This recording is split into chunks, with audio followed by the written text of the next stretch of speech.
Olá! Bem-vindos a mais uma análise aprofundada. Hoje o nosso foco são dois relatórios que são cruciais na contabilidade aqui no Brasil, né? A demonstração dos fluxos de caixa, a DFC, e a demonstração do valor adicionado, a DVA. A gente se baseou em alguns guias técnicos, anotações sobre os pronunciamentos CPC 03 e CPC 09. E a missão aqui é bem clara, é decodificar esses documentos para entender não só a grana que entra e sai, mas o impacto real que uma empresa tem na economia.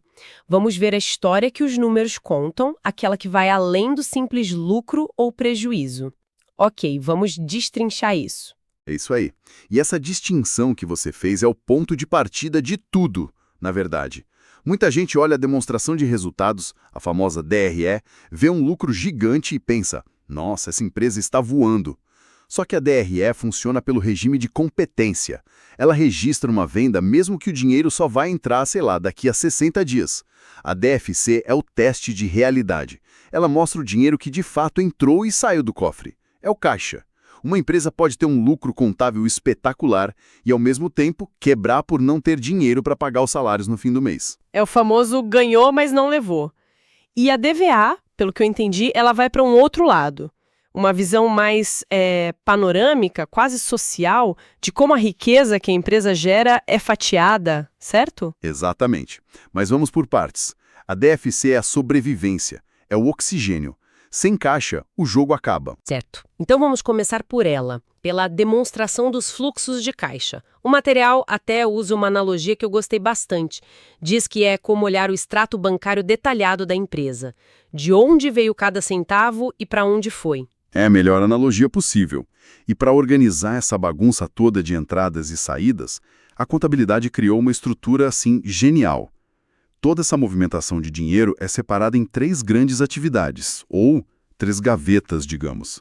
As atividades operacionais, as de investimento e as de financiamento. A variação total do caixa no período é simplesmente a soma do que aconteceu nessas três gavetas aí. E é aqui que a história começa a ser contada, imagino, porque dependendo de qual gaveta está entrando ou saindo mais dinheiro, a gente tem um retrato da estratégia da empresa, né?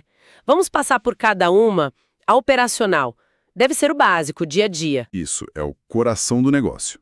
É o dinheiro que entra pela atividade principal da empresa. Se ela vende sapatos, é o dinheiro da venda dos sapatos.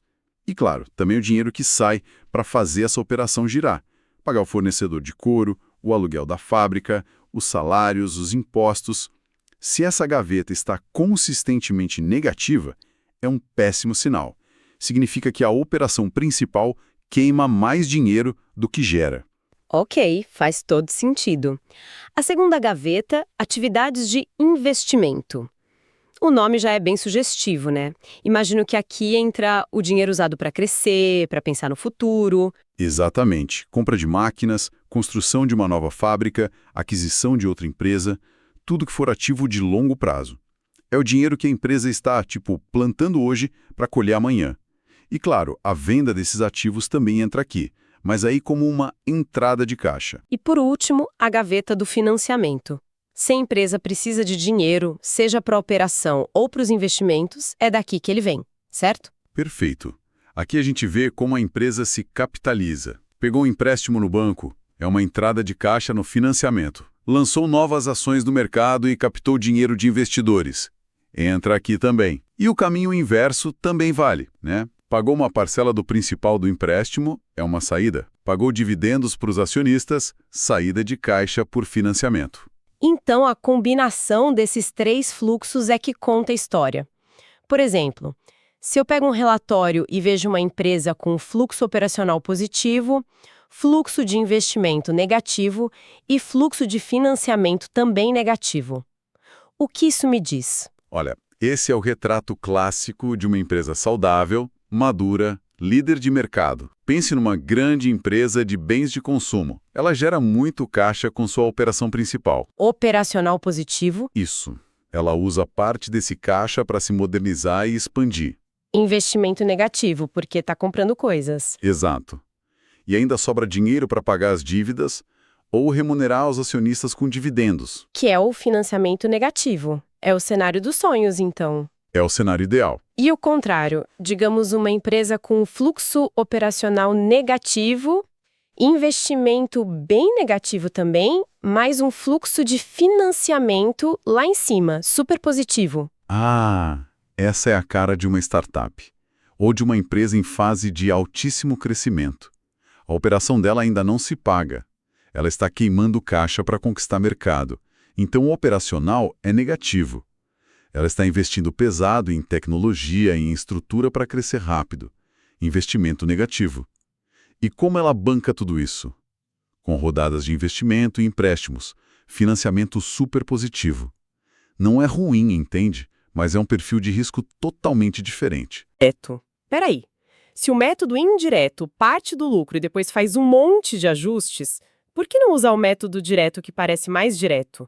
Qual a vantagem de complicar as coisas começando por um número que você precisa corrigir tanto? Essa é uma excelente pergunta. E ela vai no cerne do porquê o mercado prefere o indireto. O método direto é, de fato, mais intuitivo. Ele mostraria algo tipo: recebemos X de clientes, pagamos Y para fornecedores, Z para funcionários. Seria como um extrato de conta corrente, só que mais organizado. O problema é que obter essa informação detalhada é complexo, é caro para grandes empresas. Já o método indireto, ele tem uma vantagem analítica gigantesca. Ele conecta a DRE com a DFC. Ele mostra exatamente por que o lucro contábil é diferente do caixa gerado. Ah, então a complicação dos ajustes é, na verdade, a parte mais rica da análise? Precisamente. O ajuste mais famoso é o da depreciação. Pensa assim, uma empresa compra uma máquina por 1 milhão. Nenhum contador lançaria essa despesa toda de uma vez. Ele a distribui ao longo dos anos de vida útil da máquina e essa despesa anual é a depreciação. Ela diminui o lucro lá na DRE, mas nenhum dinheiro saiu do caixa. A empresa não emite um cheque de depreciação, entende? Entendi. Então, no método indireto, o que a gente faz? Pega o lucro líquido e soma de volta a depreciação, porque ela não foi uma saída de caixa. É uma despesa de papel, então. E os outros ajustes, como estoque e contas a receber? Como funciona? Pensa na lógica do caixa. Se o estoque da empresa aumentou em R$100 mil no período, o que isso significa na prática?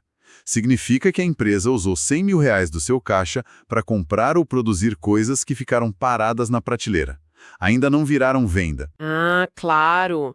O dinheiro saiu do caixa para comprar o produto, mas como ele ainda não foi vendido, não virou receita. O dinheiro está preso no estoque. Faz sentido. Então, esse aumento de estoque reduz o meu caixa operacional, mesmo que não afete o lucro ainda. Exatamente. A beleza do método indireto é expor essas diferenças.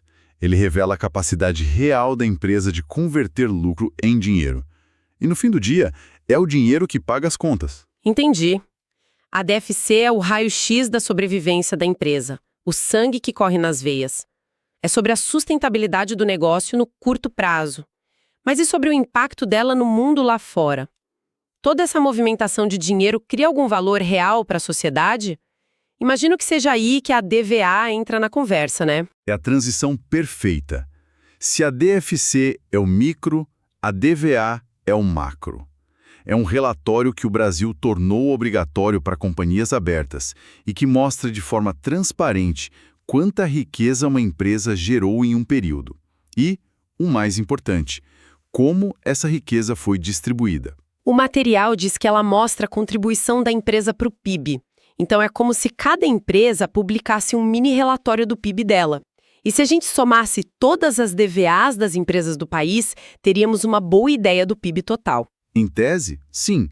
A lógica é a mesmíssima do cálculo do PIB pela ótica da produção, o que é a riqueza criada ou o valor adicionado.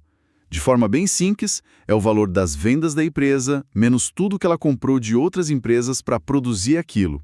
Os insumos, a matéria-prima, a energia elétrica, os serviços de terceiros.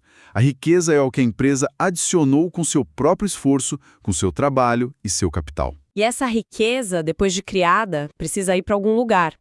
É aí que entra a segunda parte da DVA, a da distribuição. É como fatiar o bolo. Exatamente. A DVA é dividida em duas partes bem claras. A primeira mostra o cálculo desse bolo, o valor adicionado total, E a segunda, que para mim é a parte mais fascinante, mostra quem ficou com cada fatia.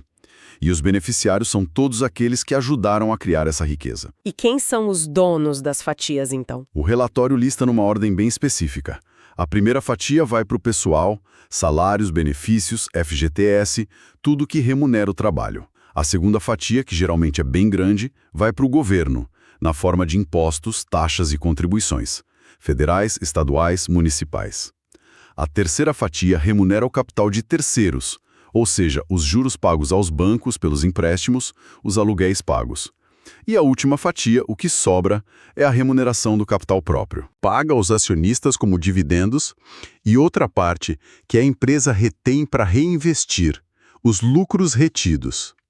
A soma de todas essas fatias tem que ser exatamente igual ao total da riqueza criada lá na primeira parte. Não pode sobrar nem faltar um centavo. É uma fotografia muito poderosa. Se a gente pegar uma empresa gigante como a Petrobras ou a Vale, a gente consegue ver em números absolutos o impacto gigantesco que elas têm. A fatia do governo em impostos deve ser algo colossal, assim como a folha de pagamento. Sem dúvida. A DVA dessas companhias mostra bilhões e bilhões de reais sendo distribuídos para a sociedade. Ela quantifica o papel social e econômico da empresa de uma forma que nenhum outro relatório faz. Ela tira o debate do achismo e coloca números na mesa. Tem um detalhe técnico no material que me chamou a atenção. Ele diz que os dividendos pagos hoje, mas que vieram de lucros gerados em anos anteriores, não podem entrar na DVA deste ano. Por quê? Parece estranho, o dinheiro está sendo distribuído agora. Isso levanta uma questão importante sobre a lógica do relatório, que é evitar a dupla contagem. Pensa assim. No ano em que aquele lucro foi gerado, digamos há 2 anos, ele não foi distribuído como dividendo. Então, na DVA daquele ano, ele apareceu na fatia dos acionistas, mas na linha de lucros retidos. A riqueza já foi atribuída a eles naquele momento. Ah, entendi. A DVA daquele ano já diz, olha, essa parte da riqueza é dos acionistas, mas vai ficar guardada aqui na empresa por enquanto. Exato. Se você registrasse de novo agora, quando o dividendo é finalmente pago, estaria contando a mesma distribuição de riqueza 2 vezes. A DVA é muito rigorosa com o período de tempo. Ela só mostra a riqueza gerada e distribuída neste ano. É um retrato fiel do que aconteceu naquele exercício fiscal. Fica bem claro. Então, amarrando tudo, a DFC é o teste de estresse do caixa, mostrando se a empresa tem fôlego para operar, pagar as contas e investir. É a visão de dentro para dentro. E a DVA é o retrato do seu impacto no ecossistema, mostrando de forma transparente como ela compartilha o bolo que ajudou a criar.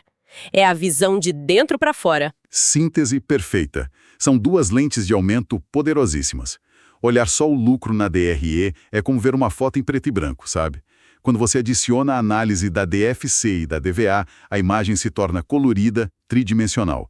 Você entende a sustentabilidade financeira de curto prazo e a contribuição socioeconômica de longo prazo. Uma visão que realmente vai muito além dos números frios. E para deixar uma reflexão final, o nosso material de base menciona que a DVA é um dos principais componentes do chamado balanço social.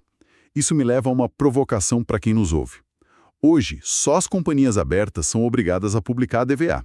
Agora imagine um cenário onde todas as empresas, grandes e médias, tivessem que mostrar essa distribuição de forma clara, onde qualquer um pudesse ver quanto da riqueza gerada vai para os funcionários, quanto vai para o governo em impostos e quanto vai para os acionistas. Como isso mudaria o debate público sobre o papel social das corporações? Talvez a gente passasse a avaliar uma empresa não apenas pelo retorno financeiro que ela dá, mas pelo valor que ela de fato adiciona à sociedade. Fica a reflexão.